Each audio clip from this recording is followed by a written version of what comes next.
What is the soul? The soul, or consciousness, comes from a source. This source is beyond what we would see described in a book or by words of any earth language. The Creator is beyond the capacity of our human understanding, and is a force that seeks to create and expand. Let us travel to a place where we might envision the Source Creator creating fragments and sending them out into the universe. If we looked closely, we might see light that gives off such a radiance that we could not be in a physical form when we are in the Source presence. During some near-death experiences, and even under some hypnosis cases, people have described the Creator Source as a bluish light that has an amazing energy. It's quite possible that we are not yet in a position to see anything more than just a light. Each soul is a fragment, a fractal, of one God Source. This means that we are all connected. However, it goes much deeper than this. If we travel across the universe and return to the Source, we will find a place where souls are birthed and sent out into the universe. Each soul has the ability to grow, expand, and learn. We are learning and growing and giving God Source experiences through us. Many souls go out into the universe and become different species, from insects, animals, humans, and others. Our soul is then manifested into the physical realm through DNA, and it allows us to experience and live with senses that give us those experiences. Our souls then go out to a host, and then we are born into a world. As humans, our souls are from Source, and we still have the connection. We grow and learn in our environment. We form family groups, and we have a mother's love. We learn a culture that is set up to keep us in a limited frame of mind. We forget who we were before this, and we create an identity. What if our reality is much bigger than what we have known? What if our reality is not what it seems? Many look in the sky and wonder what is out there. Maybe we know, but maybe we've forgotten. Maybe our moon is not natural. More scientists today are starting to agree that our moon is artificial and hollow. It only shows us one side of its face, like a massive biosphere ship following the Earth and positioned exactly so that it can block the sun during an eclipse. What odds? Aristotle even wrote about a time before the moon and references other philosophers before him describing the time before we had the moon.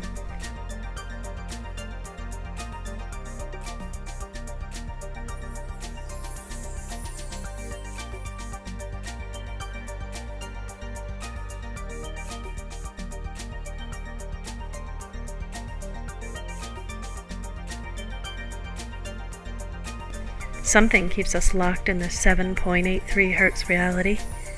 Changes are happening, and the Schumann resonance is indicating a change in the frequency pattern. This magnetic field around the Earth has acted like a barrier to the rest of the universe. Scientists understand that each spectrum of frequency forms what humanity has come to call dimensions.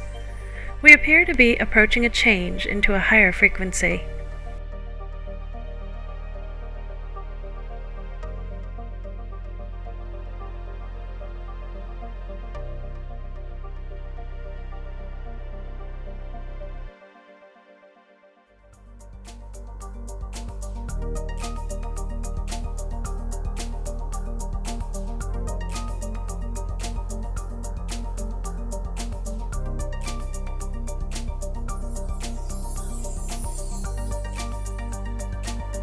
What has been called junk DNA may well be potential DNA that could function under a higher frequency range. Some have explained a man or religious figure, and they may be describing those beings in 4D that catch our souls and act like a council, appearing according to our understanding. Some do not return to that cycle of soul recycling, and instead, we in the etherical form can go back to God's Source before we once again set out to learn, grow, and expand even more. This cycle could take thousands or millions of years for some. In this way, the Creator Source is also expanding. Our minds try to see this in a tangible way. and can wonder if there is a source that has made God source. But let us keep it more simple and focus on the fragments of the creators of souls, which is us. In this way, we are fractals of God. This means we are all one. We have been living in a world plagued by war, famine, environmental damage, greed, and manipulation. For some of us, we are very aware that things are coming to a climax and changes are coming. This matrix that we live in is like a play, where we're playing roles and experiencing in the physical world of 3D. Some of us are aware that there's a bigger picture and that we should be a part of this and not locked into a cycle of Earth. Let us go on this journey and hear from others that have stories and experiences to share on how our existence is actually more expanded than our little planet, and the daily life of the human living about 85 years with a school loan, a mortgage, and continuously paying taxes. Our bodies are merely like our cars that are souls that drive around to experience this world. We are much more than many realize. I'd like to share a spiritual experience I had years ago in 2004. I have an active dream world that can go beyond the mundane dreams and experiences at night, and even sometimes during waking consciousness, I will experience a greater awareness. When this particular experience happened, I did not completely understand what I saw at the time. I traveled above the earth and saw it in a new way. One that seemed to be a matrix, and you could view it like you were using some sort of sophisticated computer system to monitor the Earth. I was taken on a tour of Earth. I traveled to the northwestern area of North America continent and saw an underground area with a large black pyramid and men in uniforms walking around the pyramid. I went to the east coast and saw a family preparing for a storm. I saw it as a flood. I went to the third northern part of Africa and saw a hole. I went high in the mountains into Asia and saw that someone had built a boat and put it on stilts. I hovered above the earth and suddenly many things could be seen on the earth like it was a map, and the features were accessible. I was then pulled back from the veil of our reality, where we think that everyday life is normal and that this is all there is. I was then taken to a place that turned into a room. In that space, I sat at a table, and I was there to give a case for humanity. Another being came into that space, and I sent him away. I had no fear. I then gave my heartfelt reasons for helping humanity, and I felt an urgency in how serious this situation was. In this reality, I understood more. I knew more. I knew why I was there, and I knew what I was doing. Then I came back to this reality, and I was sobbing. As I felt so many souls, I could not count them. I was deeply concerned for humanity. This was not the only reminder that I received about our reality, and I'm not the only one who has seen a glimpse behind our veil. One such person who has seen this glimpse is Mary. Mary is of Cherokee heritage. The English did not discover North America, as there were already people here. Sadly, this became just one of many holocausts that have happened on this planet. The Native Americans lived in a much more holistic way upon the earth.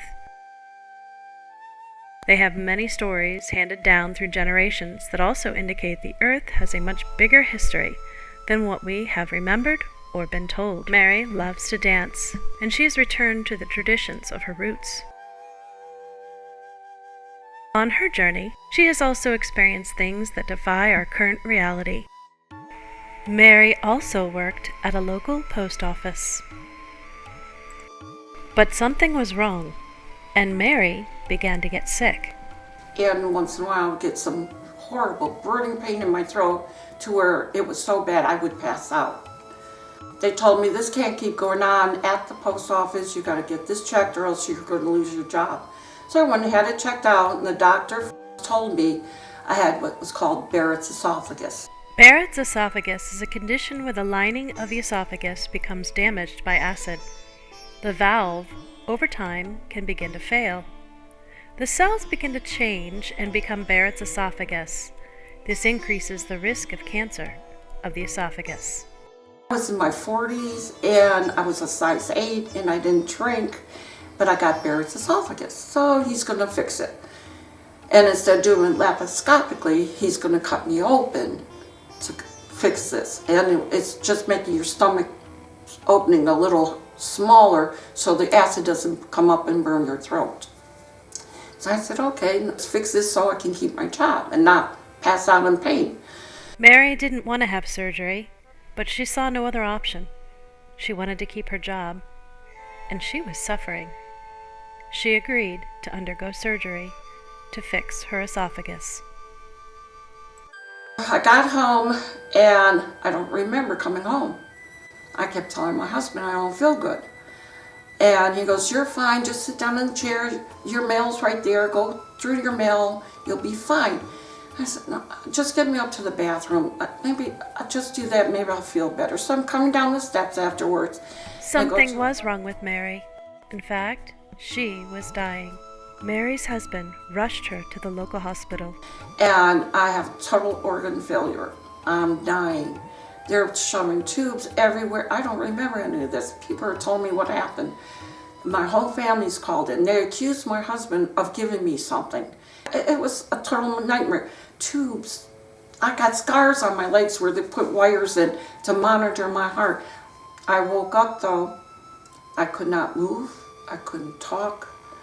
I couldn't say anything. I was a newborn baby. I had to learn everything all over again. How to say words, how to walk, how to feed myself, dress myself. The doctor said, well, what happened to you those 3 weeks? Do you recall anything? I says, well, yeah. I says, I was in a big white room. They go, what? I says, yeah, I was in a huge, big white room. And there was all these other people in there with me. They go, well, what else do you recall? I says, well, I didn't see bodies. I didn't see people's mouths moving.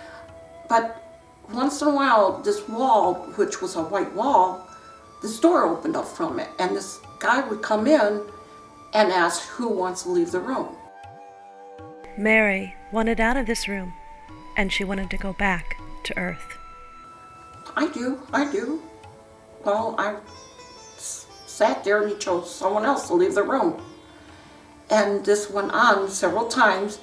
And I turned and asked the person next to me, how do I get out of this room? I want to go home. How do you leave this room? And he just turned away. They seemed to indicate a strong intention and desire for free will gave them power. I heard someone tell me, whoever screams and asks and is truly heartfelt wants to get out of this room, that's how this person knows that one gets to leave. And you really have to mean it. This white room, it was huge. It was really huge. People's heads were there, but no bodies. You didn't hear them talk or anything, but you had the sense they were. This seems to indicate telepathy in this reality. And when I wanted to leave that room really bad, I turned to talk, him, her, whoever this person was, I turned and said, how do you get out of this room? What do I have to do? I want to go home. And he just turned his head. And that's when I heard, you have to let them know, you have to mean it. You have to really feel it, that you're the next. You have to want to go home. You want to leave. That's when I decided, that's it. They're going to know. I'm the next one. I'm the one going to go home. But this room, it was just so quiet. There was nothing. It was just all white. And you just looked around and you just saw faces. I don't know if they're men, women, children. I don't know. We are so conditioned to see age, to see individuals as young, old. But in reality, our souls are timeless. I said, okay, so I tried several times. I didn't get to go. And I said, I want to go. I don't want to be in this room anymore. I gotta go. I said, I'm doing everything I know how to do to get out of this room. And before this man entered that room and that door opened, I was standing, screaming, kicking, yelling, me, I want to go home, get me out of here. And he chose me. Going home is where I woke up in the hospital room. And people were telling me I was kicking, I was screaming, thrashing. I had to tie my arms down to the bed because I was moving and fighting that much because I wanted to come back. And I got to come back. These souls are being held like a waiting room. Out of this group, I was the lucky one. I got to leave after 3 weeks in there. If our intentions are powerful enough to bring us back from what we call the afterlife, then what else can we do? I had to want to come home and live, and I did. What is it about Mary that enables her to catch a glimpse behind the veil and not see the typical story of facing an angel or God and then spending eternity there? More and more people are reporting that the veil is thinning, and that these glimpses are showing that a much bigger picture exists. My own son described the place before. He explained that sometimes they are nice to you and sometimes they are not. He said they can look different ways. He said he did not like it there. He said he was lonely and he wanted a family. He wanted a mommy. He said he saw me and said yes. My son came with full memory of a past life with details beyond what a child could make up at such a young age. Now we have Mary, who saw a similar place as my son remembered. It also made my experience in 2004 make more sense. Perhaps we are in a matrix, a type of artificial system that catches souls and recycles them. It is conceivable, then, that the Creator Source is much bigger than the idea of a man on a throne, and that the Creator exists far beyond a place that souls can get stuck. The idea that we are erased and must start with no memory each time seems like a cruel joke for those of us who are at a point where we are pondering these things. Focusing back on Mary, we know that she's very spiritual. She also seems to sense that the veil is thinning, but this has also allowed her to have other spiritual experiences, especially with those that she's close to. My husband, Bob, we met in 9th grade, and I fell in love with this man immediately. I knew this was going to be my future husband. He came over one day with his best friend, Danny, and they're dressed, they're going to go hunting. I'm going, oh, God, don't go hunting. And Bobby goes, we're going, and well, I'll catch you later. I said, tell you what, you're going to hear a lot of noise coming your way, and you're going to see a lot of lights flashing at you.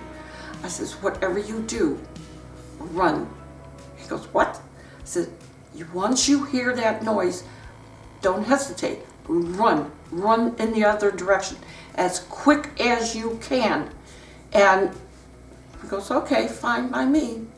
About 5 hours later, Bobby and Danny came home with this story. Right where the big lake is and the big $500,000 homes are, that used to be a big old cornfield. And Bob and Danny would go hunting out there. They were out in the field looking for deer, and all of a sudden they start hearing these noises. And they saw the flashing lights heading their way, and they took off running. They ran and hid behind the one and only tree that was in the middle of this cornfield. And as they stood behind this tree, a car came and crashed right into the tree, laying on its side. If that tree wasn't there, it would have squished them. And that wasn't the point. The point was, Bob goes, how did you know? How did you know this car, these lights, these sounds coming at you? I said, I just dreamt it the night before. I saw you, and I saw these lights and noises coming at you, and I kept telling you to run, run, get away, run. And I can't be with you while you're hunting. So I had to let you know what I knew. Bob goes, the cops don't understand how this all happened. The car was out on 14 and went to make a turn to come down diagonal. His tires blew out. How, they don't know, but it caused his car to flip right into the cornfield up against the tree where Bob is hiding with Danny. When my mind tells me and I hear things, and especially when I'm sleeping and I have these dreams, I listen. At times I'm afraid to dream because of what I've seen and what I've known to understand. But when it comes to the loved ones, and I know I have to warn them, I do. That's all there is to it. Just pure love. Physics seeks to understand a universal field, ether, or the non-physical realm where matter manifests from. Those working on zero-point energy understand this field to supply an unlimited amount of energy. This energy field encompasses all matter and life. This means that we are also all connected by this field. It exists beyond time and space. This is something that many struggle to fully understand. Those that are sensitive, like Mary, seem to just know from an inner knowing that there is this field where they can tap into a higher perspective and get in tune to seeing or feeling beyond the veil. As a twin, Mary also seemed to share this connection with her sister, and their connection was strong. Twins have been found even in studies to have a stronger connection in some ways than those born of a single birth. Could it be that their souls are more closely one, as a fractal of the Source, Creator? Back in 5th grade, I did not realize this was happening. I came home from school one day, my twin wasn't around. And my folks told me, well, we were raised devout Catholic. And my twin decided she wanted to become a nun. I was upset about it. Why weren't you telling me? Why are you separating us? But this went on for over a month. One evening I was laying on the carpet watching TV with my dad sitting behind me and my mom and little sister on the couch. They told me, all of a sudden I sat up from laying down, turned, looked at my dad, and I said in a very loud, clear voice, Terry's going to be calling at 9 o'clock. She does not want to become a nun and she wants to come home. They said, turn right around, laid right down, kept watching Ed Sullivan. And they go, what? And my mom yelled at me, what did you just say, young lady? And I'm going, I didn't say anything, I'm watching TV. Did not believe them. And then my little sister said, Mary, you said Terry's calling at 9 o'clock crying, she wants to come home. And sure enough, 9 o'clock, that phone rang. My sister called, crying, she does not want to become a nun. We went to PA and picked her up from Daughters of Divine Redeemer Academy.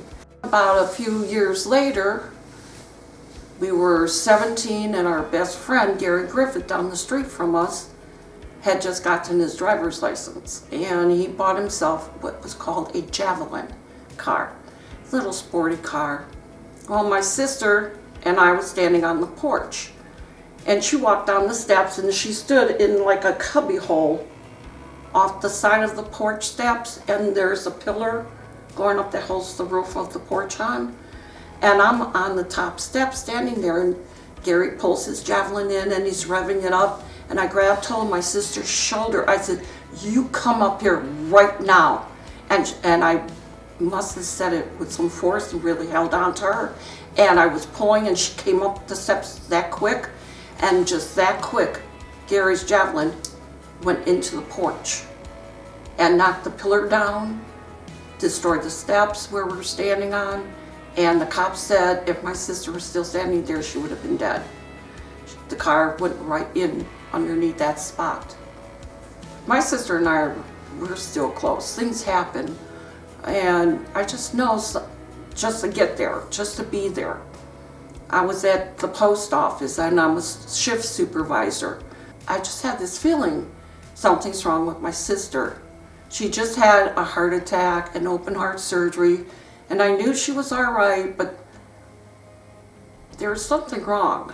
And I told my boss, Michael, I said, I gotta leave. He told me, well, if you leave, you don't have a job. I said, I don't care, something's wrong, and I left. And Terry's sitting in her room. She seems fine. She goes, you don't have to be here. You go back to work. Don't lose your job. I said, no, I'm sticking around. So I had that feeling. All of a sudden, the nurse comes in about 15, 20 minutes later, and she goes, come on, Terry, come with me. You're going to go for your treatment. And I asked her, what treatment? She's doing fine. Oh, no, her kidneys are shutting down. She's going on kidney dialysis starting tonight. I said, she's in for heart surgery recovery. She's doing fine. Nothing's wrong with her kidneys. Oh, no, she's going tonight. She has to get this started. I says, you know what? You go take that wheelchair and you go put it back where you got it from. Terry, get dressed. You're going home with me now. And the nurses were coming in, doctors, something has to be done. This is wrong. You're going to kill your twin and all that. I says, no, she's going home tonight. And I took her home with me that night. Saw her medical doctor the next day. And they said if she would have started that, they had the wrong patient, the wrong room. She would have been on kidney dialysis for the rest of her life, and it probably would have killed her. I'm still very, very much connected to my sister, even to this very day. Mary also seems to be sensitive to her relatives who have passed over. When my dad died in the 80s, he was cremated.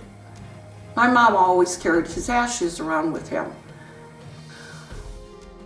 I asked my sister, my twin, one day, where's Dad's papers? I like to see what's happening in his life and all this. And where's his ashes? Terry goes, oh, Mom has them. I said, oh, she has them? And Terry goes, well, she did. And An unfortunate event led Mary to feel that she needed to honor her father's spirit. Yeah, my father passed away. He died from mesothelioma cancer. And back in those days, in the 50s through the 70s, he would tear out old furnaces from houses and everything. And I would help him to do this here at times too. But he got lung cancer and he passed away from it. And one day I asked my twin sister, Terry, I says, where's all the paperwork on Dad and his birth certificate, things like this? I want to know more about Dad. Where's his ashes? Terry goes, oh, I've been wanting to tell you, but don't know how. And she goes, well, Mom's been carrying his ashes around. And I says, yeah, I know Mom has them. She goes, well, she opened up the bag and his ashes were in a box in the bag. She opened them up and ashes don't smell too good.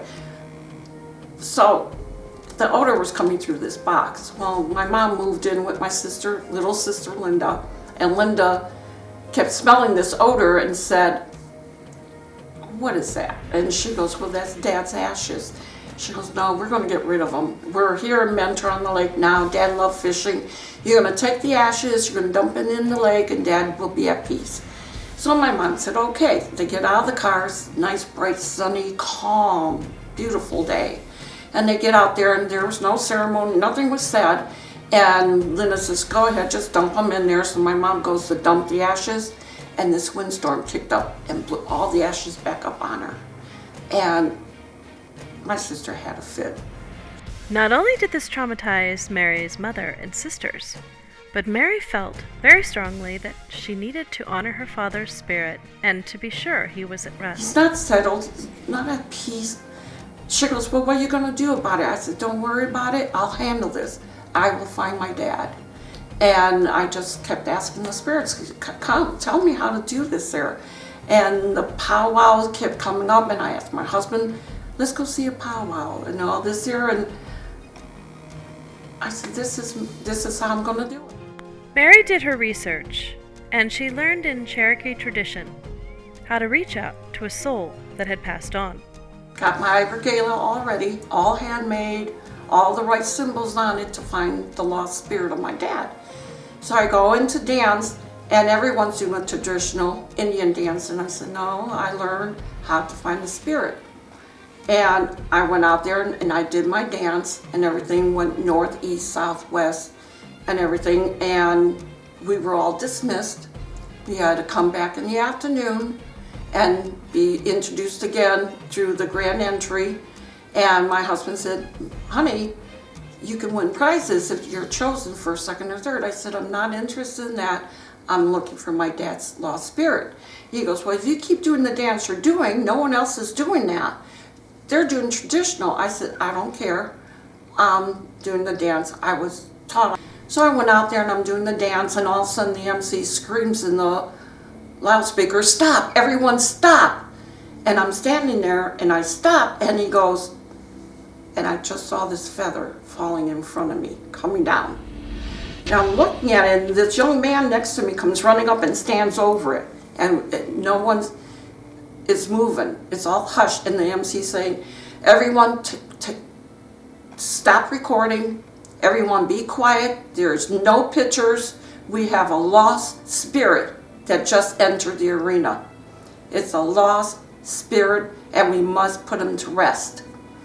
There's my lost spirit, and he said him. Now I'm standing there, and I want to go towards this, and the MC comes up, everyone stand still, and they're doing the sage over it, and they're doing an Indian prayer over it. I fell to my knees. I said, that's my dad. So they do the Indian burial for him. And afterwards they said, okay, everyone can leave and this, and we go sit back down and everything. I told him, I'm done. I found my dad. So we left. But we found my dad. He got an Indian burial. There have been many accounts of those who have passed over reaching out in some way to reassure those they've left behind. I just guided the Cherokee spirit comes through, and I got my answer from my dad. So I'm happy.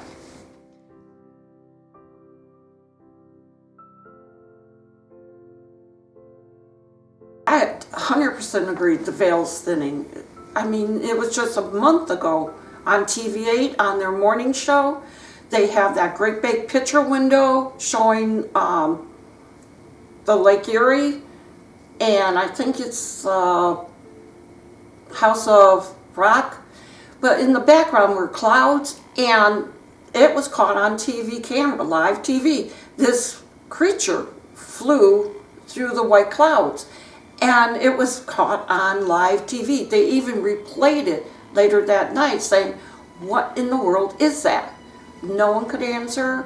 That was the only time it was shown. It was never brought up again. But then throughout the day, different TV shows brought up other ones that they saw. So the veil's thinning. People are gonna start seeing different things. It's just gonna be a matter of time. It will happen.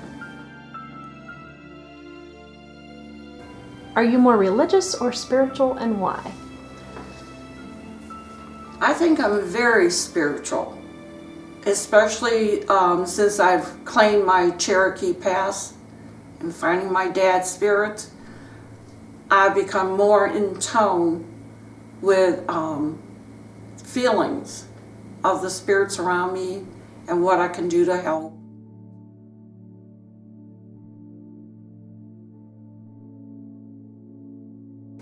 With all the different religions that are out there, Jesus, Buddhas, spirits, I think that's just a way for people to try to help understand what's going on around them. They need to reach out and go, well, why did this happen? Or why isn't this happening? And it's like, they go, well, God help me to try to understand. I just go, the Great Spirit will show me the way or help me to understand. I think that's why the religious figures and things are out there. Mother Mary, the female guide, people latch onto her and pray. I think that's why there's the religious symbols, the rosary, sign of the cross, the 7 symbols for the Cherokee with the triangles. Everyone latches onto something. People want to know. They're scared. They're looking for wisdom. They're looking for a path because things are happening and people don't understand. Once they do, you'll be fine. If you had to describe God or Source, the Great Spirit, the Prime Creator, whatever term you prefer, how would you define him? My Great Spirit In the beginning, it was God and Mother Mary, because I was raised Catholic. And it was just someone to talk to, like a friend. And then I claimed my Cherokee heritage from my dad. And that's the Great Spirit. And it's the same. Trying to understand to where to go, just to have a lead, like a leader, someone to teach you, someone to make sense of things. He's just a spiritual guide.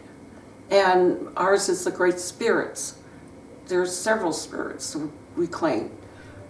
They're just there to help you. That's how I feel. If one can't answer, someone else will, or will show me the way.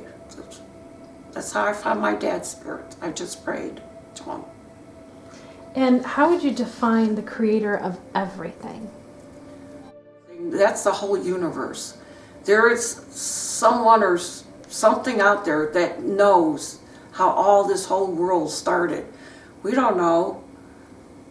We'll probably never know until we advance further and further on. Because I still can't see how people can die and stay dead and more born. And it's like, if you're a painter, you run out of colors.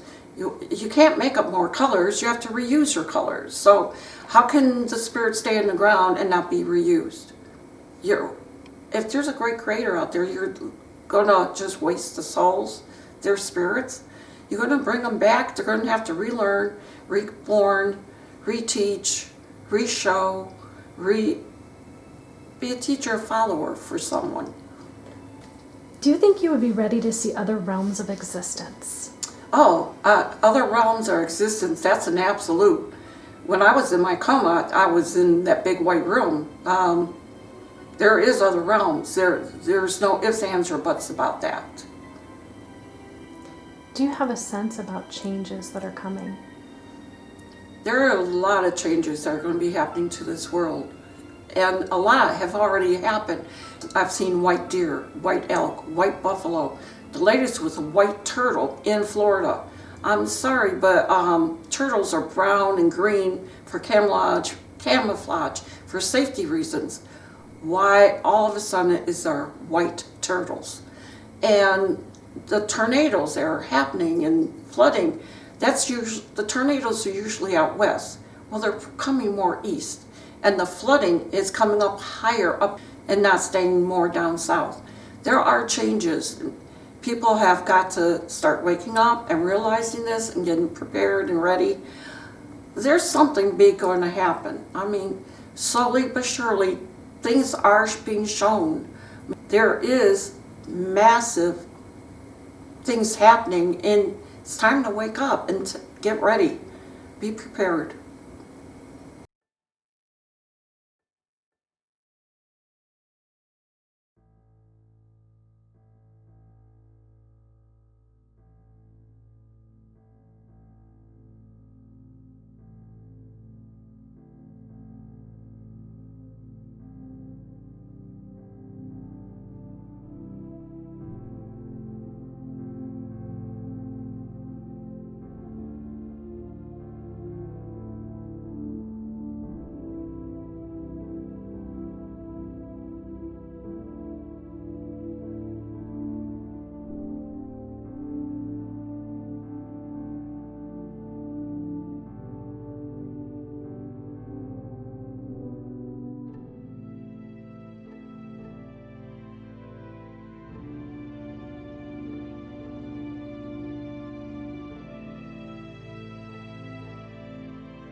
Where do you think you go when your body wears out?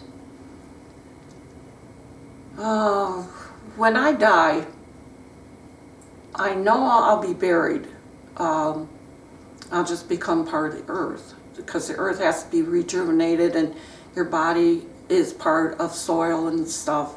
So you're rejuvenating the earth, but your inner spirit I really believe you come back being something else, but you will come back. And you come back with a slight knowledge of what has happened. You might not even realize it. It could be something, as an example, say you're cooking and you're making your French toast. People, milk and egg, and you cook it up. Well, some people go, no one told you, let's put a little sugar in that. Well, how'd you know to put sugar in it? Who taught you? Well, something you just know. Or someone told you some time before and you forgot about it. No, this is knowledge that you've had in the past and it just came to the surface. So when I die, I'll come back with some knowledge.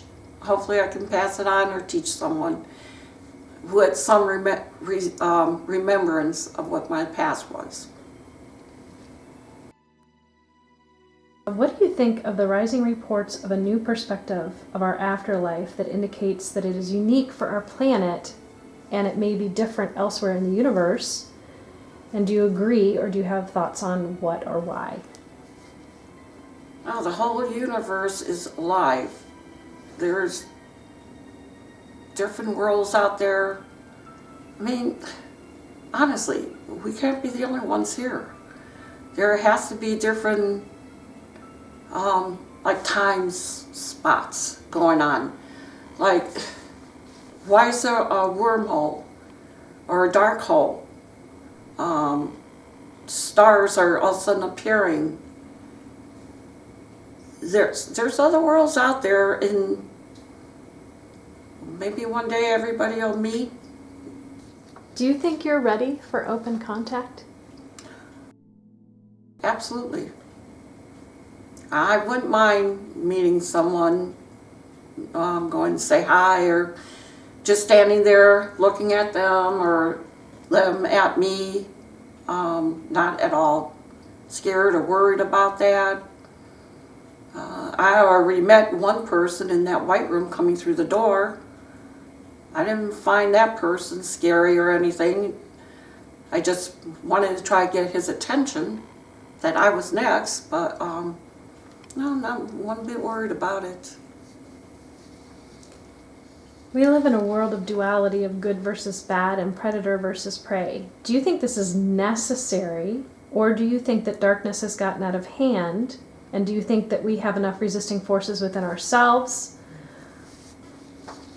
I think dark forces in our world today are very much out of hand. I mean, the good has to get stronger. They have to start putting their foot down and say, enough is enough. I mean, in the beginning, when I was younger, I thought good was strong, very strong. They took care of the world, they were watching things, they were trying to make everything better. But then somewhere along the line, evil just got a hold on things, and they're stronger now. I mean, all of a sudden you can't say God, you can't be friends with someone from another country because they're bad, or you look at people totally different, which is totally wrong. Evil has to get in the back seat. And evil has to go away already. The good has to get stronger. The good has to put out their hand and say enough, and start bringing up this world of ours in a better way to make it better. If not, it's going to really get bad out there. It's not good. Our frequency affects our lives. Frequency as in when we're happy, we have a higher frequency. When we're depressed and sad, we have a lower frequency. It affects our lives, and some have said that if we lower our frequency, we then open ourselves to negative events. What are your thoughts on this, and how do you raise your frequency when you're stressed or facing a hard time? Oh, everybody has highs and lows throughout their whole life. And it's up to you to choose if you're going to be low or if you're going to be high on it. If I'm meeting someone and they're just not feeling good, say they just had a bad day at work. Well, I would go and just be there for them and just show them they got a friend and all this there, and bring up their low to a higher high, which is my high, and start laughing and just having a good time if possible. I wouldn't want to bring myself down to their low. That wouldn't be a good friend, so I wouldn't put myself in that situation. I would want to stay on the upbeat. Even now, like I'm dealing with my husband who has cancer, and it's after cancer effects. And when he's on his low, we'll change it. Let's go watch a special movie, or come on, let's go get some ice cream, or let's go take the dog for the walk. You know, you have a choice. That's our given right. You have a choice to be on a low or on a high. And for me, I stay happy. I like it a lot better. So. Now, since you have a Cherokee background, maybe you could share something interesting about how you see the world, or how you feel connected to the world. There's just a sense I've received that there's spirits out there. I'm more connected to the earth. I've learned to care more for Mother Earth. I'm a gardener. I love to garden. And I realized I would never put chemicals on my plants or treat the ground with chemicals. I always did everything naturally. If the earth has it, I will use it. And like water. And that's part of being Cherokee. Water is a symbol of life. Without water, you die. And I've learned I don't wear makeup. I just use water on my face. Indians are hairless. If you met a real Indian man, he has no chest hair. Well, women are about the same way. We have no hair on our arms. We have no hair on our legs. You're hairless. So that's one of your true signs of being an Indian. So I have to use eye makeup, so I have some eyelashes and some coloring. But if you look at people, their faces are turning prune looking. Not enough water. Indians believe water is life. So put water on your face, don't wash it off. But Indian life, you're true to yourself. You love Mother Earth. You love the sun, which I do. I can't wait for summer. And you love water. Water is like your blood of your life. It will keep you young. It'll keep you healthy. Drink plenty of water. So, and not city water. You gotta get the mountain water. You'll see a big difference. If you had passed over to the other realm and you were looking back on Earth and humanity, what message would you want to give to humanity? When I got out of my coma, I always was thinking, what if I died? What would I see if I looked back? What would I've changed? I would just automatically want to start crying. Everything was so wrong. Not seeing good things. If people come up with an idea and it's good, people should enforce it. Let them live it. Let them do it. Help them along. Like someone came up with a cancer cure. That person turned up dead. Why?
let the sun help heat things. It's not being brought out to the world quick enough. And when it comes out, it's too expensive for some people. When good things happen, help it along. Why hinder people and not let it happen? I can't understand this.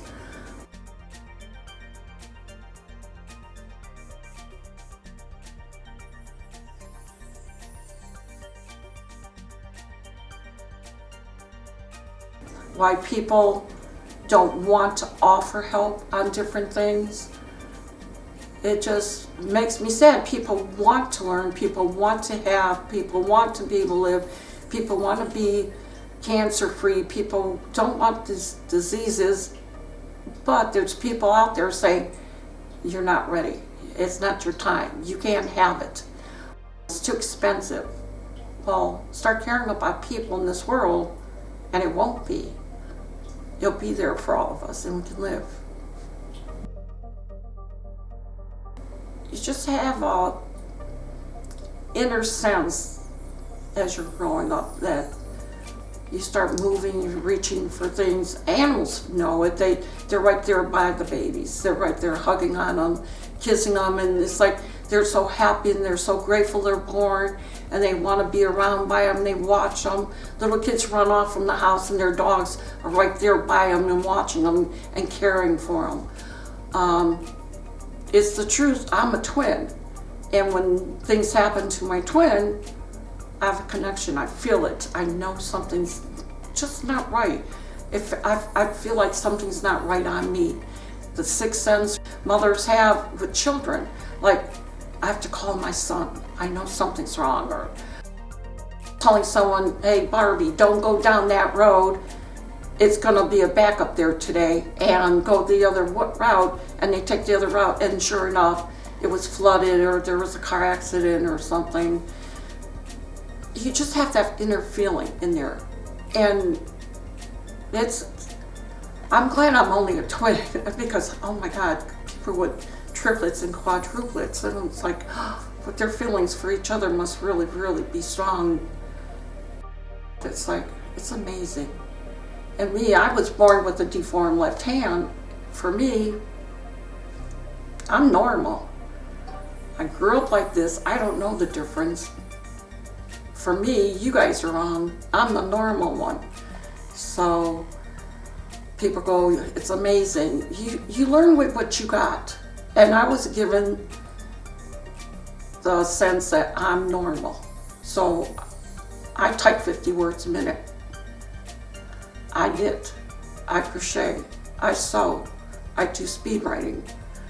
So you don't believe in being a victim? No, I'm not a victim. I'm me. Are you hopeful for the future, and do you have any insights? Oh, our future, yeah, I'm very hopeful for it.